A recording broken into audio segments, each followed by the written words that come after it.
এদিকে আবার শেখ হাসিনাকে ক্ষমতা ফিরিয়ে দিতে সরাসরি চীনের প্রেসিডেন্টের সাথে দেখা করলেন ভারতের প্রধানমন্ত্রী নরেন্দ্র মোদী। তবে কি এবার চীনের সহযোগিতায় আবারও ক্ষমতা ফিরে পাচ্ছে শেখ হাসিনা? মহাবিপদে পড়েছেন ডক্টর ইউনূস এবং তার সমন্বয়কেরা। দর্শক কি করতে চাচ্ছে বিস্তারিত জানতে দেখতে থাকুন। এখানে দেখতে পাচ্ছি তারা আওয়ামী লীগকে নিষিদ্ধ করতে গিয়ে নিজেরাই অনেক বিপদে পড়ে সার্জিস হাসনাত তাদের কি হয় দেখতে পারবেন আপনারা। নেত্রী হুকুম দেন, আপনার হুকুমে অপেক্ষায় আছি আমরা। বাংলাদেশের লক্ষ লক্ষ কোটি কোটি মানুষ আপনার জন্য জীবন। কালকে হাসিনা আসুক, 7 দিনের মধ্যে যদি মনে করেন বাংলাদেশ মনে করেন যদি টনটনা না হয়, আমি আলম এই বাংলাদেশে থাকবো না। মানুষ মনে করেন আপনার এই যে শান্তিপ্রিয় নোবেলজয়ী ইউনূসকে বলে, আমি বলি যে অশান্তি প্রিয় নোবেলজয়ী ইউনূস। হাসিনাকে তাড়িয়ে কাকে আমরা ক্ষমতায় বসালাম? জুলাই আন্দোলনে অংশগ্রহণ করেছি, এখন তার প্রায়শ্চিত্ত করছি। দরকার হইলে বাংলাদেশের মানুষ আবারও রক্ত দেবে, আমেরিকার জলযানের সামনে বুক পেতে দেবে, ডক্টর ইউনূসকে টেনে হিচড়ে ক্ষমতা থেকে নামাবে, তবু এই করিডোর দেবে বাংলাদেশের মানুষ। এই যে জান্তা সরকার কিন্তু অন্তর্বর্তীকালীন সরকারের এই যে পদক্ষেপ, অর্থাৎ আমাদের অন্তর্বর্তীকালীন সরকারের যে পদক্ষেপ মানবিক করিডোর দেওয়ার সিদ্ধান্ত, সেই সিদ্ধান্ত নিয়ে কিন্তু তারা কঠোর হুঙ্কার দিয়েছে। আমাদের সেনাবাহিনীও কি দেশটাকে বাঁচাতে পারলো না? আমার পাহাড়, আমার সমুদ্র কি ইতিমধ্যেই আরসা, আরাকান আর্মি এবং নেপথ্য শক্তি মার্কিন বাহিনীর দখলে চলে গেছে? আমার বাংলাদেশের সেনাবাহিনী কি নীরব ভূমিকা পালন করছে? সেনাপ্রধান ওয়াকার উজ্জামানের তাকে নিয়ে গত কিছুদিন ধরে নানান খবর একেবারে ডালপালা মেলতে শুরু করেছে। এবার ইউনূসের অপশাসন শেষ হবে, সেনাপ্রধান সেই বার্তা দিয়েছে। বাংলাদেশ আওয়ামী লীগ বাংলাদেশের রাজনীতি করবে, বাংলাদেশ আওয়ামী লীগ বাংলাদেশের নেতৃত্ব দিবে, বাংলাদেশ আওয়ামী লীগ আছে থাকবে। বাংলাদেশের জনগণের পক্ষ থেকে জাতীয় চিলড্রেন পার্টি এনসিপিকে আমরা নিষিদ্ধ ঘোষণা করলাম। আজ থেকে বাংলাদেশের সকলে, বাংলাদেশের প্রত্যেকটি মানুষ যখন এনসিপির নাম নেবেন তখন সকলে এই এনসিপিকে নিষিদ্ধ জাতীয় নাগরিক পার্টি হিসেবে রাখবেন। আওয়ামী লীগের বিচার ও সংস্কারের আগে এই দেশে কোনো নির্বাচন হবে না। কালকে এনসিপির এই সমাবেশের মূল বক্তব্য ছিল এটাই। বায়তুল মোকাররমের দক্ষিণ ফটকে তারা এই সমাবেশ সেটা করছে। যাই হোক, এই বক্তব্য তাদের নতুন বক্তব্য না, তো তারা একটা বক্তব্য দিয়েছে। আসসালামু আলাইকুম রহমতুল্লাহ, সবাই কেমন আছেন? আশা করি সবাই অনেক অনেক ভালো এবং সুস্থ আছেন। সবাইকে স্বাগতম জানাচ্ছি আমাদের আরেক নতুন ভিডিওতে। প্রতিদিনের মতো আমি আপনাদের সিরিয়াত ফারুকি। দর্শক, আবারও চলে আসলাম নতুন একটা ভিডিও নিয়ে। দর্শক, আজকের ভিডিও টাইটেল এবং চ্যানেল থেকে ইতিমধ্যে বুঝতে পেরেছেন আজকে কি বিষয়টা নিয়ে কথা বলবো। খুবই গুরুত্বপূর্ণ একটা বিষয় নিয়ে কথা বলার জন্য আবারও চলে আসলাম। আপনারা সবাই তোমাদের ভিডিওর শুরুতে বেশ কিছু অংশ বিশেষ দেখে বুঝতে পেরেছেন আজকের ভিডিওটা কতটা গুরুত্বপূর্ণ হতে চলেছে। দেশে যে বর্তমানে চলমান রাজনীতি, যে প্রসঙ্গবাদ চলমান যে রাজনীতি আলোচনা, সমালোচনা, তর্ক বিতর্ক বা রাজনৈতিক যে অস্থিরতা চলতেছে, তারই ধারাবাহিকতা আজকের ভিডিওর অংশ বিশেষ। দর্শকের বিষয়টা আর বেশি বিস্তারিত বলবো না, কারণ বিস্তারিত বলতে গেলে ভিডিওটা অনেক লম্বা হয়ে যাবে। তো আমরা সংক্ষেপে করে আপনাকে সরাসরি মূল আলোচনা নিয়ে যাচ্ছি।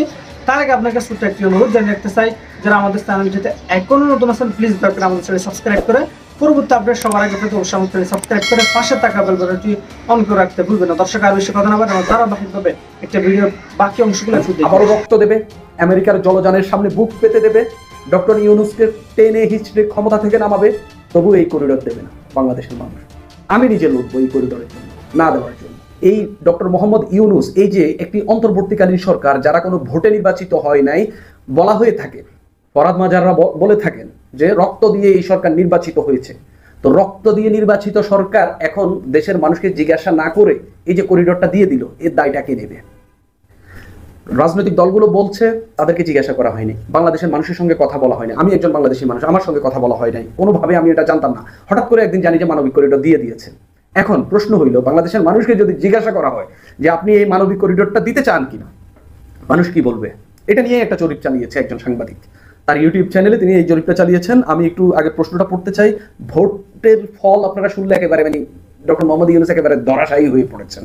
তার যে মন্তব্যগুলো মানুষ করেছে এগুলো তো আরো বিস্ফোরক। গৃহযুদ্ধে জর্জরিত মিয়ানমারের রাখাইনে কথিত মানবিক করিডোর দেওয়ার বিষয়ে নীতিগত সিদ্ধান্ত নিয়েছে অন্তর্বর্তীকালীন সরকার। এতে কি বাংলাদেশ কোনো ধরনের প্রক্সি ওয়ারে জড়িয়ে পড়বে কিনা, বাংলাদেশের স্বাধীনতা সার্বভৌমত্ব হুমকির মুখে পড়বে কিনা, মানুষ কি মনে করে? প্রক্সি ওয়ারে জড়িয়ে পড়বে কিনা, বাংলাদেশের স্বাধীনতা সার্বভৌমত্ব হুমকির মুখে পড়বে কিনা? এখন পর্যন্ত খুব বেশি সময় হয়নি, অল্প কিছু সময় হয়েছে, কয়েক ঘন্টা পার হয়েছে, মাত্র 18,000 ভোট পড়েছে। এর মধ্যে ডক্টর মোহাম্মদ ইউনূস মানুষ মনে করছে প্রক্সি ওয়ারে জড়াবে না এবং বাংলাদেশের স্বাধীনতা সার্বভৌমত্ব হুমকির মুখে পড়বে না এরকম মনে করছে শুধুমাত্র 10% মানুষ, অর্থাৎ 18,000-এর মধ্যে 18 জন মানুষ ইউনূসের পক্ষে আছেন। আর বাকি 90% প্রায় 16,000 মানুষ বলছেন যে এখানে এই মানবিক করিডোরের মধ্য দিয়ে বাংলাদেশ এই প্রক্সি ওয়ারে জড়িত হয়ে যাবেন, যুক্ত হয়ে যাবেন, এই যুদ্ধের পার্ট হয়ে যাবেন, আন্তর্জাতিক তারপরে ভূ রাজনৈতিক নানান শত্রু বাংলাদেশের তৈরি হবে এবং বাংলাদেশের স্বাধীনতা সার্বভৌমত্ব প্রশ্নের মুখে পড়বে। অনেকেই বলছেন। আসেন এবার একটু মানুষের মন্তব্য পড়ি। প্রথম মন্তব্য যেটা এসেছে, ইউনূস হটাও বাঁচাও দেশ, এরকম মন্তব্য আমরা গত কয়েকদিন ধরেই দেখতেছি। এগুলার খুব বেশি পাত্তা দেওয়ার কিছু নেই। আমরা মনে করে থাকি আওয়ামী লীগের লোকজন এগুলো লিখছে, সাধারণ একদম মানে ফেয়ার বা নিউট্রাল কমেন্ট কি ধরনের পড়েছে একটু দেখি। একজন লিখেছেন, হাসিনাকে তাড়িয়ে কাকে আমরা ক্ষমতায় বসালাম, জুলাই আন্দোলনে অংশগ্রহণ করেছি, এখন তার প্রায়শ্চিত্ত করছি। আরেকজন লিখেছেন, নতুন ইস্ট ইন্ডিয়া কোম্পানি। আরেকজন লিখেছেন, তার ক্ষমতার অনেক লোভ। আরেকজন লিখেছেন, দেশের ভেতর দিয়ে করিডোর, তাও আবার 7 সমুদ্রের ওপারের জন্য ভাবতেই ভয় হয়। মানে আপনি আঞ্চলিক কোনো দেশকে আপনি করিডোর দিচ্ছেন না। গত 5-6 বছর ধরে মিয়ানমারে গৃহযুদ্ধ চলছে, তাদেরকে আপনি একবারের জন্য করিডোর দেওয়ার কথা ভাবেননি, কিন্তু ইউনূস সরকার শেখ হাসিনা থাকাকালে একবারের জন্য ভাবেনি। ইউনূস সরকার বসার পর এখন করিডোর লাগতেছে, রাখাইনে যুদ্ধ ভয়াবহ হয়ে উঠছে, রাখাইনে দুর্ভিক্ষ লাগতেছে, নানান কথাবার্তা উঠে আসছে। গত 6 বছরে এগুলো নাকি হয়নি, যার কারণে শেখ হাসিনা দিতে হয়নি। এটা হবে বাংলাদেশের জন্য খুবই বিব্রতকর একটা বিষয়, যা ভবিষ্যতে নিকটবর্তী প্রতিবেশী দেশগুলোর সঙ্গে সম্পর্কের অবনতি ঘটবে এর মধ্য দিয়ে। খুবই স্বাভাবিক এবং খুবই ফেয়ার একটা কথা আমার কাছে মনে হচ্ছে। আপনি একটা দেশে যুদ্ধ চলছে, সেখানে দুটো পক্ষ রয়েছে, ওই পক্ষকে কেন্দ্র করে আবার ভূরাজনৈতিক দেশগুলো, এখানে আঞ্চলিক এই অঞ্চলে যে দেশগুলো রয়েছে, তারা একটা এই পক্ষে একটা ওই পক্ষে, এখন বাংলাদেশ যায় একটা পক্ষ নিচ্ছে। তো ওই পক্ষে যারা আছে, ওই বাহিনী বলেন, তারপর ওই পক্ষের সঙ্গে যাদের সম্পর্ক ভালো সম্পর্ক রয়েছে, তারা কিভাবে নিবে? তাদের শত্রু হচ্ছেন না আপনি, এই শত্রুটা আপনি কেন হচ্ছেন? আরেকজন লিখেছেন, প্রধান উপদেষ্টা এবার থামুন। আরেকজন লিখেছেন, নেতানিয়াহুর কৌশলে এগিয়ে যাচ্ছে ইউনূস। আরেকজন লিখেছেন, 5 জুলাইয়ের পরে অনেক শুনেছি বাংলাদেশ শেখ হাসিনা ভারতের কাছে বিক্রি করে দিয়েছে, আরো কত কথা। এখন দেখছি শেখ হাসিনা দিতে দেশে যা করেছে দেশের জন্য করেছে, দেশটা পরাধীন করেছে ডক্টর মোহাম্মদ ইউনূস। মানে তিনি মানবিক করিডোরের কথা বলছেন, এটা সত্য। শেখ হাসিনার আমলে আমি নিজেও অনেকবার বলেছি যে শেখ হাসিনা এই দেশটাকে ভারতের করদ রাজ্যে পরিণত করছে। ট্রানজিট দেওয়া, তারপরে ভারতের যে পরিমাণ আধিপত্য এখানে আমরা দেখতে পাচ্ছিলাম, অনেকেই বলছিলেন, আসিফ নজরুল নিজেও তো বলেছেন 26 লাখ ভারতীয় এখানে কাজ করে। পরবর্তীতে যদিও সেটা সত্যতা সে দিতে পারেননি, তিনি সরকারের থেকেও দিতে পারেননি। যাই হোক, তো এখানে রয়ের এক ধরনের বড় প্রভাব, এগুলো আমিও মনে করতাম এবং আমিও এর বিরুদ্ধে অনেক সময় কথা বলেছি। শেখ হাসিনা চলে গেল, আমরা দেখতে পেলাম ভারতের এখানে কতটুকু আধিপত্য রয়েছে। সেটা ভেঙে যাওয়ার পর কি হয়েছে, শেখ হাসিনা চলে যাওয়ার পর ভারতের সঙ্গে আমাদের খারাপ সম্পর্কের মধ্যে কি হচ্ছে, সেটা আমরা দেখতে পাচ্ছি। কিন্তু এই যে এখন নতুন করে এনে জাতিসংঘের মধ্য দিয়ে পশ্চিমাদেরকে মানবিক করিডোরের নামে বাংলাদেশে ঢোকানো হচ্ছে, এখানে তাদের জলযান আসবে, তাদের বাহিনী আসতে পারে, কত কিছু ঘটতে পারে। কেউ কেউ বলছেন কক্সবাজারে নতুন বেস ক্যাম্প হচ্ছে। এইসব ঘটনা যদি ঘটে, তাহলে বাংলাদেশের স্বাধীনতা সার্বভৌমত্ব কোথায় যাবে? মাত্র কদিন আগেই না শুনেছিলেন যে রোহিঙ্গারা ফেরত চলে গেছে? অনির্বাচিত ইউনূস শাহী সরকারের আমেরিকা থেকে উড়িয়ে আনা high representative doctor Khalilur Rahman না বলেছিলেন, ব্যাংককে বসে ঘোষণা দিয়েছিলেন যে তিনি 1,80,000 রোহিঙ্গাকে ফেরত পাঠানোর ব্যবস্থাটি সেরে ফেলেছেন। সঙ্গে সঙ্গে প্রোপাগান্ডা সচিব পোস্ট দিয়েছিলেন ফেসবুকে, দিকে দিকে রটে গিয়েছিল সেই বার্তা। 1,80,000 রোহিঙ্গা ফেরত যাবে, এই ঘোষণা শুনে বাংলাদেশে কত মানুষ যে স্বপ্ন দেখতে শুরু করেছিল তার হিসেব নেই। কারো চোখে পানি, কারো মনে বেহেশতের ছবি। কিন্তু আফসোস, বাংলাদেশ যে একটুখানি হাওয়া খেয়ে ঠিক সময় বুঝে উঠতে পারেনি ইউনূস সরকারের মুখে যা বের হয় তা সাধারণ বাতাস নয়, তা আসলে রাজনীতির বিষ মাখানো ধোঁয়া। পুরস্কার হিসেবে তার পরদিনই ডক্টর খলিলুর রহমানকে প্রধান উপদেষ্টার প্রায় সমকক্ষ জাতীয় নিরাপত্তা উপদেষ্টার পদটি দিয়ে দেওয়া হয়েছিল। খলিলুর রহমানের ডায়লগ শুনে মনে হয়েছিল যেন জেমস বন্ড এসে মিশন ক্লিয়ার করেছে।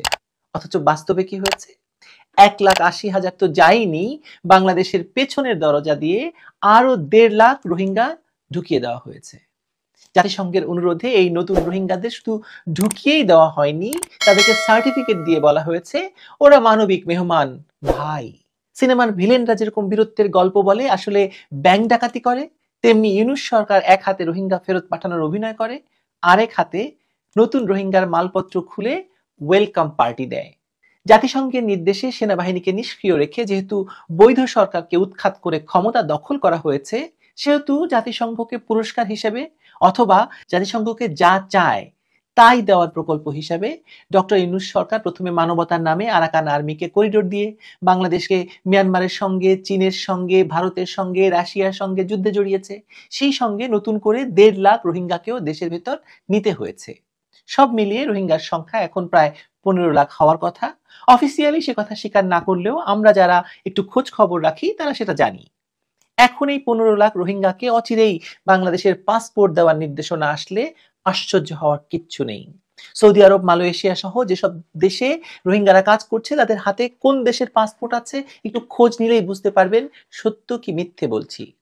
অর্থাৎ জাতিসংঘ মার্কিন ডিপ স্টেটকে আপনি মুচলেকা দিয়ে ক্ষমতায় এসেই সেন্ট মার্টিন দিলেন, টেকনাফ দিলেন, কক্সবাজার দিয়ে দিচ্ছেন, করিডোর দিয়ে দিচ্ছেন। অর্থাৎ তারা যা যা চাইছে তাই দিয়ে সন্তুষ্ট করে আপনি টিকে যেতে চাইছেন ক্ষমতায়। এতদিন পর বিএনপি মহাসচিবের ঘুম ভেঙেছে, তাও চীনা পান্ডার থাবায়। তিনি বলেছেন করিডোর দিয়ে বাংলাদেশকে আরেকটি গাজা বানানো যাবে না। কিন্তু মির্জা সাহেব হয়তো বুঝতেই পারেননি যে ইউনূস সাহেব তো বাংলাদেশকে গাজা বানানোর চুক্তিপত্রে সই করে এসে গেছেন। এখন শুধু অপেক্ষা কাঁটা তার দিয়ে দেশটাকে ভাগ করে রাখাইন করিডোর 1 নামে বিজ্ঞাপন লাগানোর অথবা সাইনবোর্ড লাগানোর। ইউনূস তার এক হাতে ভোটের মূল্য ঝুলিয়ে আরেক হাতে দেশকে মানবতার নামে জাতিসংঘ আর মার্কিন গোয়েন্দা চক্রের কাছে বিক্রি করে দিয়েছেন। মির্জা সাহেব সেটা হয়তো বুঝতেই পারছেন না, অথবা বুঝতে পারতেনও না যদি না তিনি চীনা রাষ্ট্রদূতের সঙ্গে দেখা করতেন। কারণ সেখান থেকে বের হয়েই তার বোধোদয় হয়েছে যে কাজটা ইউনূস সাহেব ঠিক করেননি। আপনাদের কানে কানে বলে যাই, আমি দেখতে পাচ্ছি যে ডাকাত এসেছে ঘরে আর আমরা তাকে ভাত রেঁধে খাওয়াচ্ছি, দোয়া করছি যেন খেয়ে ডাকাতটা তৃপ্ত হয়, শুধু মারধর না করে। রোহিঙ্গা প্রত্যাবাসনের সেই দাবিটা ছিল একটি সুপারহিট স্ক্রিপ্ট। সেই একই স্ক্রিপ্ট দিয়ে কত কিছু হয়ে গেল বলুন তো। খলিলুর ইউনূসের সেকেন্ড ম্যান হয়ে গেলেন। মানবতার ফেরি হলো, 1.5 লাখ নতুন রোহিঙ্গা এলো, মানবিকতার নামে সীমান্ত ছিদ্র করে রাখাইন আর্মিকে ঢোকানো হলো বাংলাদেশের ভেতর, মানবিকতার নামে দেশের সার্বভৌমত্বের কাবাব বানানো হলো। কিছুদিন পরেই দেখবেন যে মানবিকতার দোহাই দিয়ে এই রোহিঙ্গাদের পাসপোর্ট দেওয়া হবে, সেখানে হয়তো লেখা থাকবে জাতীয়তা রাখাইন অনুমোদিত বাংলাদেশি। ও কানে কানে আরো একটি তথ্য দিয়ে যাই, আপনাদের নিশ্চয়ই সেই প্রোপাগান্ডা সচিবের ফেসবুকে দেওয়া সেই ছবিটির কথা মনে থাকবে যেখানে খলিলুর রহমান আর ভারতের নিরাপত্তা উপদেষ্টা অজিত দোভাল বিরস বদনে বসে আছেন। প্রোপাগান্ডা সচিব যাকে বলছেন বৈঠক। অজিত দোভালের সঙ্গে খলিলুর বাংলাদেশ ভারত সম্পর্ক নিয়ে কথা বলতে চাইলে দোভাল তাকে বলেন, আপনার ডেজিগনেশন কি মশাই? উত্তরে খলিলুর বলেন, আমি হাই রিপ্রেজেন্টেটিভ। অজিত দোভাল বলেন, আপনার সঙ্গে চা খেতে পারি, হাই হ্যালো বলতে পারি, কিন্তু নিরাপত্তা ইস্যুতে কথা বলতে যে ভাই আপনার সঙ্গে পারবো না, কারণ আপনাকে তো আমার সমকক্ষ হতে হবে, তাই না? ওটি তো যেনতেন লোকের কম্য নয়। এই কথা শুনে প্রধান উপদেষ্টা সহ সকল কর্মকর্তার আঁতে ঘা লাগে, আর তাই দেশে ফিরে প্রথম ফাইল সই করেন ডক্টর ইউনূস খলিলুরকে নিরাপত্তা উপদেষ্টা পদটি দেওয়ার ফাইলে। কি চমৎকার দেখা গেল বলেন। আমি এই তথ্য কই পেলাম? আরে ভাই, নির্ভরযোগ্য সূত্রই জানিয়েছে। খবরটি মিথ্যে যে নয় তা সরকারের কর্মকাণ্ডই তো প্রমাণ করছে। 2 2 4ই হয়, 3 বা 5 নয়, তাই না? নেত্রী হুকুম দেন, আপনার হুকুমে অপেক্ষায় আছি। আমরা বাংলাদেশের লক্ষ লক্ষ কোটি কোটি মানুষ আপনার জন্য জীবন। কালকে হাসিনা আসুক, 7 দিনের মধ্যে যদি মনে করেন বাংলাদেশ মনে করেন যদি টনটনা না হয়, আমি আলম এই বাংলাদেশে থাকবো না। প্রয়োজন বলে আমি নিজেই আত্মহত্যা করবো যদি 7 দিনের মধ্যে যদি হাসিনা যদি বাংলাদেশ শাসন না করতে। সুষ্ঠু নির্বাচন হয়, আপনি আওয়ামী লীগ মনে করেন আপনার লক্ষ লক্ষ ভোটে মনে করেন আপনার আওয়ামী লীগ পার হবে। আমরা সাধারণ মানুষ যা মনে করি, তখন ভোট খেলে আমরাই দেয়, ভোট খেলে আমরা সাধারণ মানুষই দেয়। আমরা গরিব মানুষ। আন্দোলনের বাংলাদেশ, সন্ত্রাসী কায়েমের বাংলাদেশ, লুটপাটের বাংলাদেশ, চাঁদাবাজির বাংলাদেশ নামে পরিচিত হয়ে গেছে আজকে বাংলাদেশ। একটা মানুষ শান্তিতে নাই, একটা মানুষ বুকে হাতি বলুক যে আমরা শান্তিতে আছি। অযথা স্বাধীনের কথা কয়ে মনে করেন আজকে মনে করেন বাংলাদেশে মনে করেন যত চোর সন্ত্রাসী আছে সব মনে করেন ছিটিয়ে ছিটিয়ে বাংলাদেশের মানুষ আজকে হাহাকার করবে নাকি, খিদের জ্বালা হাহাকার করবে নাকি। লক্ষ লক্ষ মানুষ মনে করেন যে কাম ছাড়া মনে করেন বেকার ঘুরবে নাকি। আমাদের সারাদিন মনে করেন উপোস করা লাগে, কোনো কাম কাজ নাই, কোনো কিছু নাই। সে স্বাধীন, এই যে মানুষ বলে যে স্বাধীন, এই স্বাধীনের কথা কয়ে মনে করেন যে বাংলাদেশকে মনে করেন সর্বনাশ করবে নাকি। এই স্বাধীনের কথা কয়ে মনে করেন যে বাংলাদেশকে ধ্বংস করলো। এই স্বাধীনের কথা কয়ে মনে করেন আমাদের মতো সাধারণ মানুষ গরিব মানুষকে মনে করেন যে পথের ভিখারি বানায় দিল। এই অযথা স্বাধীনের কথা কয়ে মনে করেন আজকে মনে করেন বাংলাদেশে মনে করেন যত চোর সন্ত্রাসী আছে সব মনে করেন ছিটিয়ে ছিটিয়ে দিয়েছে। হাসিনা থাকতে, আওয়ামী লীগ সরকার থাকতে মনে করেন আপনি যত সন্ত্রাসী, চাঁদাবাজি, লুটপাটকারী, যত দাগি দাগি সন্ত্রাসী আছিল সব মনে করেন আপনি জেলে ভর্তি ছিল। এই সরেচারে ইউনূস এশিয়া মনে করেন সব আসামি করে মনে করেন দিছে ছাড়ি। তাহলে দেশের মধ্যে ধর্ষণ হবে নাতে কি হবো, দেশের মধ্যে চাঁদাবাজি হবে নাতে কি হবো, দেশের মধ্যে লুটপাট হবে নাতে কি হবো, দেশের মধ্যে মনে করেন রাজধানী হবে নাতে কি হবো। আজকে দেন আমাদের বাংলাদেশের অবস্থা দেন, আজ থেকে 6 মাসের আগের অবস্থা দেখেন আর বর্তমানে এখন দেখেন। একদিন তবাদ হয়ে গেছে। তার কারণ বাংলাদেশের মানুষ আজকে হাহাকার করবে নেছে, খিদের জ্বালা হাহাকার করবে নেছে। লক্ষ লক্ষ মানুষ মনে করেন যে কাম ছাড়া মনে করেন বেকার ঘুরবে নেছে। কারণ আগে আমরা মনে করেন আপনার সারাদিন মনে করেন কাম কাজ করেছি, সন্ধ্যা হলে মনে করেন 1000-1200 টাকা পাচ্ছি। এখন মনে করেন আমাদের সারাদিন মনে করেন উপবাস করা লাগে, কোনো কাম কাজ নাই, কোনো কিছু নাই। আর সন্ধ্যার পরে মনে করেন আমরা শান্তি মতো রাস্তা দিয়ে হেঁটে বেড়াবো, এই সুযোগটাও মনে করেন বর্তমান আমাদের নাই। বর্তমান মনে করেন এটা অবলা বেশাত গরু, বর্তমানে একটা গোলের মধ্যে গরু থাকতে আছে না। বর্তমান মনে করেন এটা শিশু সন্তান মনে করেন ধর্ষণ বানাইছে। তাহলে দেখেন এই যে বাংলাদেশের অবস্থা দেখেন। আওয়ামী লীগের বিচার ও সংস্কারের আগে এই দেশে কোনো নির্বাচন হবে না। কালকে এনসিপির এই সমাবেশের মূল বক্তব্য ছিল এটাই। বায়তুল মোকাররমের দক্ষিণ ফটকে তারা এই সমাবেশ সেটা করছে। যাই হোক, এই বক্তব্য তাদের নতুন বক্তব্য না। তো তারা একটা বক্তব্য দিয়েছে, আওয়ামী লীগকে নিষিদ্ধ করার ব্যাপারে অন্তর্বর্তী সরকার থেকে শুরু করে রাজনৈতিক দলগুলোর মধ্যে টালবাহানা দেখা যাচ্ছে। কিন্তু আওয়ামী লীগ বাংলাদেশে নিষিদ্ধ হবে এই সিদ্ধান্ত জনগণ গত বছরের 5ই আগস্টই দিয়েছে। এরপরেও কেউ আওয়ামী লীগকে পুনর্বাসনের চেষ্টা করলে জুলাই যোদ্ধারা তাদের প্রতিহত করবে। আসলে এটা তো তাদের দাবি এটা করতে পারে, এবং আওয়ামী লীগের ব্যাপারে কোনো রকম সন্দেহ নেই। আওয়ামী লীগ একেবারে অনেক নেতা গণহত্যার সাথে যুক্ত। দুইটা বিষয়, এক হচ্ছে আওয়ামী লীগের দল, আর একটা হচ্ছে ব্যক্তি। শেখ হাসিনার যে দায়, সেটা কি আওয়ামী লীগের সর্বস্তরে সকল নেতা কর্মীরা সে দায় বহন করবে? আওয়ামী লীগের অনেকজন নেতা যদি বলে যে না, আমরা এই দায় নেব না, আমরা আওয়ামী লীগ করি, আওয়ামী লীগ এই হত্যাকাণ্ডকে সমর্থন করে না, তাহলে আপনি কেন নিষিদ্ধ করবেন? যে কারণে জামাতকে নানান অজুহাত তুলেও কিন্তু তারা করতে পারেনি। আওয়ামী লীগ শেষের দিকে একেবারে সেটাও তো অধ্যাদেশ দিয়ে প্রশাসনিক আদেশে করেছিল, যেটা আসলে টেকে নেই। তো আজকে একই ভাবে কি করা ঠিক হবে, নাকি সত্যিকার অর্থে নির্বাচিত সংসদ পার্লামেন্টে প্রস্তাব এনে আইন করে করা উচিত? এই প্রক্রিয়া নিয়ে দ্বিমত আছে। কিন্তু আওয়ামী লীগের পক্ষে বাংলাদেশের এখন যে রাজনৈতিক দলগুলো আছে তাদের কারোরই কোনো অবস্থান এই ব্যাপারে পরিষ্কার। গেল আওয়ামী লীগের বিচার, আর একটা হচ্ছে সংস্কার।